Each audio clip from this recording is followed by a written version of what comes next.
ସରିଲା ଅଭିନେତ୍ରୀ ବର୍ଷା ପ୍ରିୟଦର୍ଶିନୀଙ୍କର ନିର୍ବନ୍ଧ ଆଉ ଏହି ଖବର ପାଇବା ପରେ ଭୋ ଭୋ ହୋଇ କାନ୍ଦୁଛନ୍ତି ଅଭିନେତା ଅନୁଭବ ମହାନ୍ତି। ଅନୁଭବ ଆଉ ଜାଗୃତି ଶୁକ୍ଳାଙ୍କର ତ ବାହାଘର ସରିଯାଇଛି। ଅନୁଭବ ବହୁତ ଖୁସି ଥିଲେ, କିନ୍ତୁ ବର୍ଷାଙ୍କର ନିର୍ବନ୍ଧ ସରିବାର ଫଟୋ ଭିଡିଓ ଦେଖି ଆଉ ଏ ଖବର ଜାଣିବା ପରେ ଏବେ କାହିଁକି ଲୁଚି ଲୁଚି କାନ୍ଦୁଥିବାର ନଜରରେ ଆସିଛନ୍ତି ଅନୁଭବ। ଆଉ ଏ ସମ୍ପର୍କରେ କଣ ରହିଛି ଅଧିକ ଅପଡେଟ, ବର୍ଷା କାହାକୁ ଦ୍ୱିତୀୟ ବିବାହ କରିବେ ଆଉ କେବେ ବିବାହ କରିବେ, ଏ ସମ୍ପର୍କରେ ସବୁକିଛି ଜାଣିବା ପାଇଁ ହେଲେ ଭିଡିଓଟିକୁ ପୁରା ଶେଷ ପର୍ଯ୍ୟନ୍ତ ଦେଖନ୍ତୁ। ଆଉ ଏହା ପୂର୍ବରୁ ଯଦି ଆପଣମାନେ ଆମ ଚ୍ୟାନେଲକୁ ସବସ୍କ୍ରାଇବ କରିନାହାନ୍ତି ତାହେଲେ ସବସ୍କ୍ରାଇବ କରି ପାଖରେ ଥିବା ବେଲ ଆଇକନକୁ ଦବାଇ ଦିଅନ୍ତୁ। ଦର୍ଶକ ବନ୍ଧୁ, ଆପଣମାନେ ତ ସମସ୍ତେ ଜାଣିଥିବେ ଅଲିଉଡର ସୁପରଷ୍ଟାର ଅନୁଭବ ମହାନ୍ତି ବର୍ଷା ପ୍ରିୟଦର୍ଶିନୀଙ୍କୁ ଦୀର୍ଘ ଦିନ ଧରି ଭଲ ପାଇଥିଲେ। ସୁଟିଂ ସେଟ୍ରୁ ଦୁହେଁ ପରସ୍ପରଙ୍କୁ ଦୀର୍ଘ ଦିନ ଧରି ଭଲ ପାଇବା ପରେ 2014 ମସିହାରେ ତାଙ୍କର ବାହାଘର ହୋଇଥିଲା। ବାହାଘରଟି ବହୁତ ଧୁମଧାମରେ ହୋଇଥିଲା, କିନ୍ତୁ କିଏ ବା କେବେ ଅଜମା ଜାଣିଥିଲା ଯେ 2024 ମସିହାରେ ତାଙ୍କର ଡିଭୋର୍ସ ହୋଇଯିବ ବୋଲି।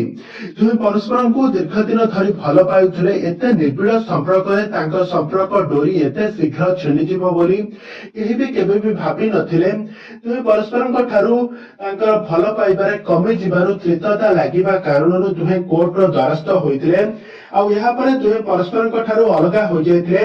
ଆଉ ବର୍ତ୍ତମାନ ସମୟରେ ଅନୁଭବ ମହାନ୍ତି ତାଙ୍କ ପରିବାର ଲୋକଙ୍କ ସହିତ ବହୁତ ଖୁସି ଅଛନ୍ତି। କିନ୍ତୁ ଏବେ ଅନୁଭବଙ୍କର ଦ୍ୱିତୀୟ ବିବାହ ସରିବା ପରେ ଏବେ ବର୍ଷାଙ୍କର ଦ୍ୱିତୀୟ ବିବାହ ଆରମ୍ଭ ହେବା ପାଇଁ ଯାଉଛି। ଆଉ ବର୍ଷାଙ୍କ ଦ୍ୱିତୀୟ ବିବାହ ଖବର ଶୁଣି ଏବେ ମନ ଦୁଃଖ କରି କାନ୍ଦୁଥିବାର ନଜରରେ ଆସିଛନ୍ତି ଅନୁଭବ ମହାନ୍ତି। ତ ଅନୁଭବ ମହାନ୍ତି ସତରେ କଣ ବର୍ଷାଙ୍କ ନିର୍ବନ୍ଧ କଥା ଶୁଣି ସାରିବା ପରେ କାନ୍ଦୁଥିଲେ, ନା ଏମିତି ମିଛ ଖବର ବର୍ତ୍ତମାନ ସମୟରେ ଯାହା ସୋସିଆଲ ମିଡିଆରେ ଚର୍ଚ୍ଚା ହେଉଛି। ଅନୁଭବ ମହାନ୍ତିଙ୍କୁ ତ ଆପଣମାନେ ସମସ୍ତେ ଦେଖିଥିବେ, ତାଙ୍କ ଦ୍ୱିତୀୟ ଧର୍ମପତ୍ନୀ ଯିଏକି ଜାଗୃତି ଶୁକ୍ଳାଙ୍କ ସହିତ ସେ ବହୁତ ଖୁସିରେ ସମୟ କାଟୁଥିବାର ନଜରରେ ଆସିଛନ୍ତି। ତାଙ୍କ ପରିବାର ଲୋକଙ୍କ ସହିତ ବହୁତ ଖୁସି ଅଛନ୍ତି।